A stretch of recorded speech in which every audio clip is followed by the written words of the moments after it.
Fala, investidor! Tudo bom com você? E quem fala é Daniel Varenga, o investidor raiz, e hoje nós vamos para mais um vídeo direto ao ponto, onde eu vou falar aqui, vou passar algumas dicas para você que começou a investir tem pouco tempo, ou que está preocupado, até mesmo quem já tem mais tempo na bolsa, mas que está preocupado com as quedas recentes na nossa bolsa de valores. A gente sabe que quem começou a investir ali mais ou menos 2020, dependendo do período, 2021, talvez esteja só vendo ali a maioria das ações desvalorizando, principalmente agora que a gente está em um cenário de taxa de juros mais elevada. Então, às vezes você está se perguntando, poxa, será que agora é o momento de eu vender minhas ações e colocar o meu dinheiro na renda fixa pagando aí 1% ao mês? Será que é o melhor momento para mim entrar na renda fixa? A resposta é não. Agora nós estamos passando por um dos melhores momentos para você investir em renda variável. Certamente quem está bem posicionado aqui nesse momento, com certeza vai colher ótimos frutos no médio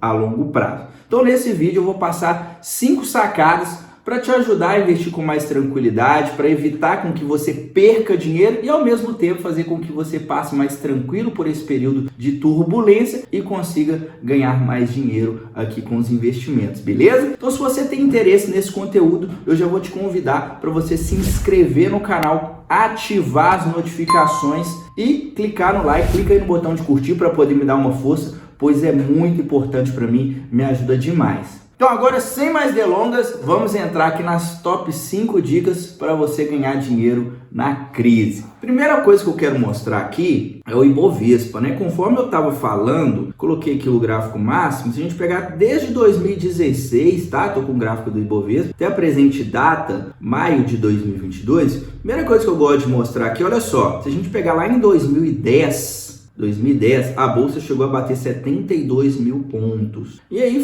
ficou anos e anos caindo. Olha só, ela ficou até 2016 em queda. 2016 ela chegou a bater 38 mil pontos. Ou seja, caiu quase aí que metade, né? Saiu de 71 mil pontos, quase 72, para aproximadamente 38. Então caiu quase 50 mil pontos e foi um período, olha só, de 2010 até 2016, 6 anos em queda. Então a primeira dica aqui para você é a seguinte: nunca coloque na bolsa de valores aquele dinheiro que você pode precisar no curto prazo. Esse é um dos grandes riscos que faz você perder dinheiro. Se a gente olhar aqui o gráfico de longo prazo, olha só, saiu de 40 para 111 mil pontos. Ou seja, teve um retorno, olha só, 174% em todo o período. Então a gente sabe que no longo prazo, a bolsa de valores, ela tem a direção para cima. As ações, elas vão valorizar. Porém, se você precisa daquele dinheiro no curto prazo, pode acontecer de ficar 1, 2, 5, 6 anos, 7 anos, onde a bolsa de valores vai ficar em queda. Então nunca coloque aquele dinheiro que você possa precisar no curto prazo na bolsa. Curto prazo, tem prazo para resgate?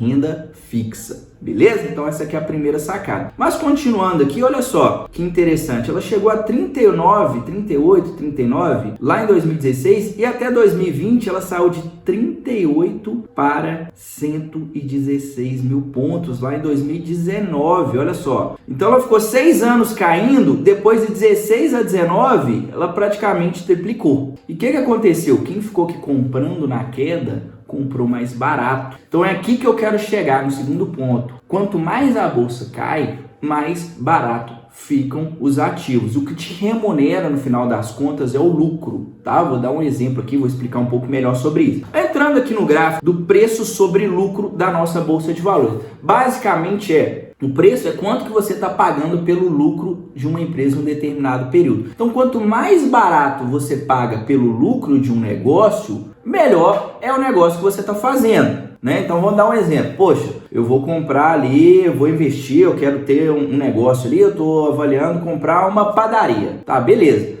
Vou comprar aquela padaria por 1 milhão e aquela padaria, ela dá 500 mil em um ano. Legal. Então, quando passa ali o período de 2 anos, teoricamente, eu consigo recuperar aquele 1 milhão que eu coloquei. 500 mil em um ano, mais 500 mil de lucro no outro ano, já recuperei meu investimento. Agora, imagina se você compra uma padaria e ela dá de lucro 1 milhão e você está pagando 1 milhão em um ano você já recupera aquele valor que você colocou. Então essa razão de preço sobre lucro, quanto mais barato você paga frente ao lucro que aquele negócio dá, melhor é o investimento que você está fazendo, olhando pela essa ótica do preço, tá ok? Então quando a gente olha o preço sobre lucro histórico do Ibovespa, olha só, a gente consegue ver que aqui, ó, mais ou menos em torno de 10, 12 vezes, tá? Que é o preço sobre lucro histórico do Ibovespa, olhando aqui no olho, mas é a média, principalmente a gente olhar nos últimos anos. A gente consegue ver que até que os períodos de queda, olha só, teve uma queda em 2006, caiu para 10 vezes. Outra queda bem acentuada lá em 2011, caiu para 8 vezes. Quando a gente olha atualmente, o preço sobre lucro da Bolsa de Valores está em 5,6 vezes. Então tá ridículo, ridiculamente barato. Acho que em todo esse período, olha só, ela chegou nesse patamar somente lá em 2003. Tá? Então, para você ter uma ideia, quando a gente olha aqui, ó, já chegou a ficar até mais barato aqui, ó, 4,93. Então tá ridiculamente barato, tá? No nosso país, felizmente ou infelizmente, as empresas elas já estão acostumadas com um cenário de instabilidade, seja econômica, seja uma instabilidade política. Então as empresas elas estão cada vez mais calejadas, então cada vez elas estão se preparando melhor para passar por esse tipo de cenário. É óbvio que em todo ciclo econômico de baixa, de crise, pode haver alguns ativos que vão quebrar, algumas empresas vão quebrar, mas a maioria das empresas estão muito bem posicionadas. Então, quando a gente olha para essa ótica do preço-lucro, a gente consegue ver que a bolsa está muito barata. Então, que esse aqui é mais um motivo para, em vez de você ficar com medo de investir e querer tirar o dinheiro para pôr na renda fixa, é onde você tem que estar mais comprando bolsa de valores. Falando nisso, a gente vai entrar na segunda questão para você ficar alerta, que preço é diferente de valor. Tem uma frase muito famosa do Warren Buffett, né? Eu posso citar duas frases aqui do Buffett, que é o maior investidor do mundo atualmente. Uma delas ele fala o seguinte: preço é o que você paga, valor é o que você leva. Falando de meias ou de ações, eu sempre gosto de comprar mercadorias de qualidade quando o preço está barato. Então, nesse cenário aqui, conforme eu mostrei o gráfico do preço-lucro, quanto mais a bolsa cai nesses períodos de instabilidade, onde você tem melhores oportunidades para comprar empresas de qualidade, ativos de qualidade, por preços que você não costuma ver no mercado. Então você tem que entender que cotação é o preço. A cotação não quer dizer muita coisa. O que você tem que focar é no valor. O que está acontecendo com aquela empresa? Você tem que ter a mentalidade de sócio daquele negócio para você entender, poxa, se a empresa continua dando o mesmo lucro e a cotação está caindo, é até melhor para você. Por quê? Porque sobra mais dividendos no final da história. E lá na frente, no médio prazo, a cotação ela vai seguir o lucro. Então pode ser que a bolsa fique ali caindo, a cotação caindo, mas se o lucro da empresa está vindo bem, uma hora a cotação vai acompanhar o lucro, e quanto mais a cotação está caindo, mais dividendos você consegue ganhar, porque você está comprando a um preço mais barato. Então, entrando aqui na terceira sacada, é a seguinte: foco nos dividendos, tá? Em vez de você ficar focando somente em valorização dos ativos, porque quando você compra uma ação e fica olhando só ali cotação, se está subindo, se está caindo, em primeiro lugar, isso vai abalar o seu psicológico, tá? Em segundo lugar, isso é uma métrica que vai te alimentar muito o seu ego. O que vai te levar à liberdade financeira é um dinheiro que está caindo na sua conta sem você precisar trabalhar, que é provindo dos dividendos, tá? Porque senão você vai vender a ação, depois você para de ter retorno com ela quando você não tem mais aquela ação.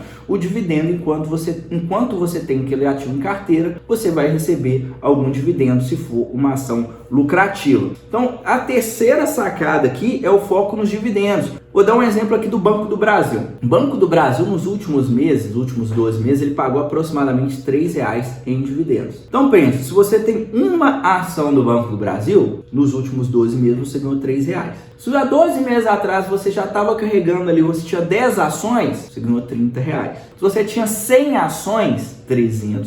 Se você acumulou 1.000 ações, R$3.000. Se você acumulou 10.000 ações, R$30.000. Então, entenda comigo, quanto mais ações você tem, mais dividendos você vai receber. Aí eu te faço uma pergunta: você prefere que a ação esteja mais cara ou mais barata para você poder acumular ações? Você prefere comprar uma ação por 30 ou uma ação por R$40, levando em consideração que você quer acumular 10 mil ações, 50 mil ações. É lógico que quanto mais barato, melhor. Por quê? Porque você, com o seu poder aquisitivo, você consegue comprar mais ações com aquele dinheiro que você tem. Quanto mais a ação sobe, mais caro fica para você acumular. Então você tem que focar em acumular bons ativos e focar nos dividendos, o quanto que a sua renda passiva está crescendo. Vou fazer uma conta aqui de padaria. O Banco do Brasil está pagando mais ou menos R$3 nos últimos 12 meses e a cotação está ali próximo de R$37. Se a gente dividir isso, vai dar um dividend yield, olha, vezes 100, de aproximadamente 8%. Agora imagina que o Banco do Brasil caiu, ele está a R$30. Se você pagar R$30 e receber R$3 por cada ação, então você está recebendo um dividend yield de 10%, ou seja, sua renda passiva ela está aumentando. Então, quanto mais a bolsa ela fica sem sair do lugar, ou então está em queda, mas a empresa continua gerando bastante lucro, melhor para você, porque você vai acumular mais ações, vai ganhar mais dividendos e o seu dividend yield fica maior. Então, você tem que focar nos dividendos em vez de ficar o tempo todo olhando para a cotação. A cotação é uma consequência do lucro. O primeiro efeito mais interessante que você tem que avaliar é o dividendo. Depois você vai avaliar a cotação. A cotação ela vai subir naturalmente com o passar do tempo, pois o mercado ele vai perceber que aquele negócio está dando lucro e quanto mais lucro aquele negócio está, quanto mais o lucro cresce, mais valioso aquele negócio fica. Quarta dica: foco em você fazer aportes mensais, porque não adianta a bolsa ficar em queda se você não está aproveitando da queda para acumular mais ativos. Então você tem que seguir a sua estratégia e continuar fazendo aportes mensais. E aqui, além disso, vai entrar uma dica também psicológica, que eu acho que é muito importante ter um controle do seu psicológico, porque não adianta você entender tudo que eu tô falando aqui. Poxa, o Daniel tá falando, faz total sentido. Mas aí você vê as suas ações, seus ativos caindo, entra no desespero, vai lá e vende. Ah, não vou vender porque tá tudo caindo, vou sair porque isso aqui não é para mim. Então, você tem que controlar o psicológico, e uma das coisas que você deve fazer para você seguir afim com essa estratégia é focar em você, no seu trabalho, no seu dia a dia, focar em ganhar mais dinheiro e poupar mais dinheiro para que você consiga sempre estar aportando. Esquece as oscilações das cotações no curto prazo. Então a dica é: foca em você e não fica olhando home broker, não fica abrindo. Eu sei que às vezes você começou tem pouco tempo, tem 1 mês, 2 meses, você fica ansioso ali toda hora, eu quero ver minha cotação, se meu investimento está valorizando, se não está valorizando. Não, esquece isso. Foca em, de vez em quando, beleza, uma vez ou outra vai lá, dá uma olhada, porque eu sei que fica curioso, mas não fica ali o tempo todo olhando cotação, porque isso vai te gerar ansiedade. Quando você agir na emoção, isso vai fazer você perder o foco no que você tem que fazer. Então faz o seguinte: foca em conseguir poupar, principalmente nesse momento, e continuar conseguindo colocar o seu dinheiro ali todo mês. Por quê? Porque nesses momentos que a bolsa está em queda, você consegue comprar mais. E na hora que as coisas se inverterem, você vai ganhar muito mais, tanto em relação à cotação, que é o que você gosta de colher, e principalmente quanto aos dividendos, porque as boas empresas vão continuar dando lucro e vão continuar te pagando os dividendos, e quanto mais esse lucro cresce, maior o dividendo que você vai receber, tá? Então, foca em continuar comprando, controla o seu psicológico e para de ficar olhando cotação toda hora. E agora a gente vai entrar aqui na última, na quinta e última dica para você investir melhor. Só que antes de entrar nessa última dica, eu vou convidar você que está me acompanhando até agora e tem interesse em acelerar os seus resultados com investimento, nesse processo de construir patrimônio para poder viver de renda, atingir a liberdade financeira através dos investimentos. Eu estou com algumas vagas abertas da minha consultoria. Dentro dessa consultoria, eu vou fazer uma análise da sua carteira. Caso você não tenha uma carteira de investimentos, eu te ajudo a construir, eu te entrego uma carteira montada, totalmente personalizada, de acordo com o seu perfil de investidor e de acordo com os seus objetivos, para você poder colocar o seu dinheiro para trabalhar e atingir a liberdade financeira no médio a longo prazo. Ou seja, você vai ter uma carteira montada, basicamente você vai precisar fazer poupar uma parte da sua renda, focar no seu trabalho para você poupar e investir mensalmente para você atingir a sua liberdade financeira. Então só vai dar um Ctrl+C e Ctrl+V na carteira e colocar o dinheiro para trabalhar. Bom, agora entrando aqui na última dica, não menos importante, tenha uma carteira de investimentos diversificada. Não adianta você querer ter uma carteira, olhar somente ali para o retorno. Às vezes a pessoa, por exemplo, é mais conservador, mas está olhando só para o lado do retorno. Aí vai lá e coloca o dinheiro todo em criptomoeda. O que a gente está vendo acontecendo aí? Se a gente pegar os últimos 6 meses do Bitcoin, a moeda mais consolidada, ela caiu aproximadamente 50% ou mais, salvo engano. Então foi uma queda bem expressiva num período de tempo razoavelmente curto.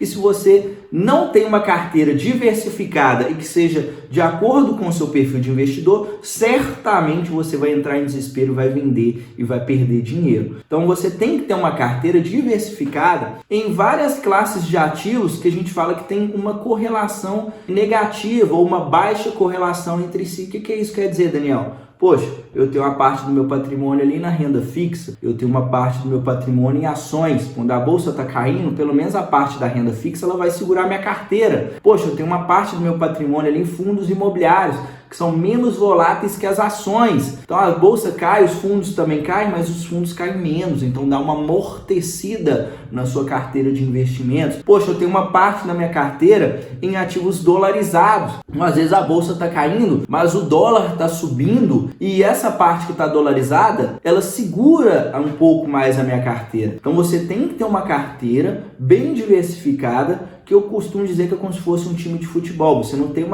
um time só de atacante, nem um time só de zagueiro, um time só de goleiro. Você tem um time onde tem ativos que são mais agressivos, que são os atacantes, que são mais voláteis, como por exemplo as criptomoedas, como por exemplo o Bitcoin, e você tem ativos que estão ali basicamente para te dar segurança, como por exemplo a parte da renda fixa. Então a melhor carteira de investimentos é aquela que está adequada com o seu perfil de investidor e que você consiga combinar esses ativos de acordo com o seu perfil e de acordo com o seu objetivo. Então você pode ter uma carteira 100% variável? Pode ter uma carteira 100% em ações, contanto que você saiba diversificar também nessas ações. Não adianta você ter uma carteira só em ativos mais arriscados. Um outro ponto muito importante para você passar por esse tipo de cenário é você ter uma carteira diversificada em ativos diferentes classes de ativos que têm comportamentos diferentes. Então minhas dicas são essas. Se você tem alguma outra sugestão, deixa aqui para mim nos comentários, que eu quero saber, para você poder agregar valor também para quem está assistindo. E deixa aqui também nos comentários qual que é o próximo vídeo, qual que é o próximo tema que você quer ver aqui no canal do Investidor Raiz. A gente se vê no próximo vídeo. Até a próxima. Tchau, tchau.